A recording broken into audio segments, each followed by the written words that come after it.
بسم اللہ الرحمن الرحیم۔ السلام علیکم ناظرین و سامعین، امید کرتا ہوں آپ تمام لوگ خیر و عافیت سے ہوں گے۔ ناظرین و سامعین، آج ایک نئی سبق آموز کہانی کے ساتھ آپ کی خدمت میں حاضر ہوں۔ امید کرتا ہوں آپ اسے ضرور پسند کریں گے اور اپنے دوستوں کے ساتھ ضرور شیئر کریں گے۔ ناظرین و سامعین، اس کہانی کا عنوان ہے اچھی سوچ اور بہتر نتیجہ۔ انور ایک محنتی اور ایماندار لڑکا تھا۔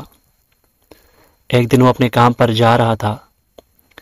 اس کے ذہن میں بہت سے خیالات چل رہے تھے۔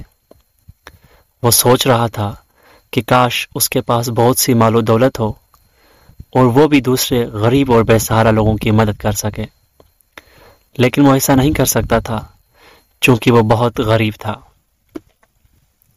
وہ انہی سوچوں میں گم بہت آگے نکل گیا، لیکن اسے جلد ہی احساس ہوا، لہٰذا وہ واپس جانے ہی لگا تھا کہ اس نے دیکھا کہ ایک فاختہ اپنے بچوں کو اڑنا سکھا رہی ہے۔ ان بچوں میں سے ایک بچہ نہایت چھوٹا تھا جو بار بار نیچے گر رہا تھا۔ انور نے دیر نہ کی اور اس بچے کو اپنے ہاتھوں میں لے لیا۔ فاختہ یہ دیکھ کر بہت پریشان ہوئی کہ کہیں ایسا نہ ہو کہ یہ لڑکا میرے بچے کو چرا نہ لے، لیکن فاختہ کا خیال غلط نکلا۔ انور نے اس بچے کو نرم گھاس پر رکھا اور خود جا کے دیکھنے لگا تاکہ فاختہ اپنے بچے کو آسانی سے لے جا سکے۔ جب فاختہ نے اپنے بچے کو صحیح سلامت پایا تو وہ چلا چلا کر اپنے محسن کا شکریہ ادا کرنے لگی۔ اب انور نے اپنے گھر کی راہ لی اور وہ اپنے گھر کی طرف چلنے لگا تو فاختہ نے اسے کہیں سے ایک پتھر لا دیا۔ انور نے اس پتھر کو اپنی جیب میں رکھا اور چل دیا۔ جب گھر پہنچا تو ماں نے دیر سے آنے کی وجہ پوچھی تو اس نے یہ سارا واقعہ اپنی ماں کو سنا دیا۔ جب ماں نے وہ پتھر دیکھا تو وہ حیران ہو گئی۔ اس نے آج تک ایسا پتھر کبھی نہیں دیکھا تھا۔ ماں وہ پتھر لے کر ایک سونا بیچنے والی دکان کے پاس چلی گئی۔ ماں نے اس سے پوچھا، کیا آپ بتا سکتے ہیں کہ اس پتھر کی قیمت کتنی ہے؟ دکان والے نے پتھر دیکھا تو حیران ہی رہ گیا۔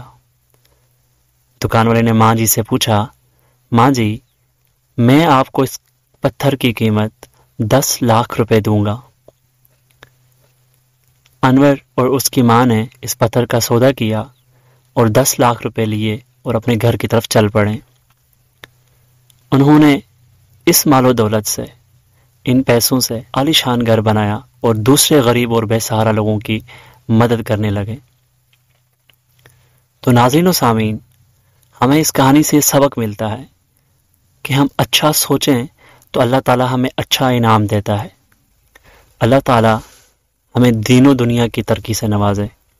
اللہ تعالیٰ ہمارا ناصر و حامی رہے۔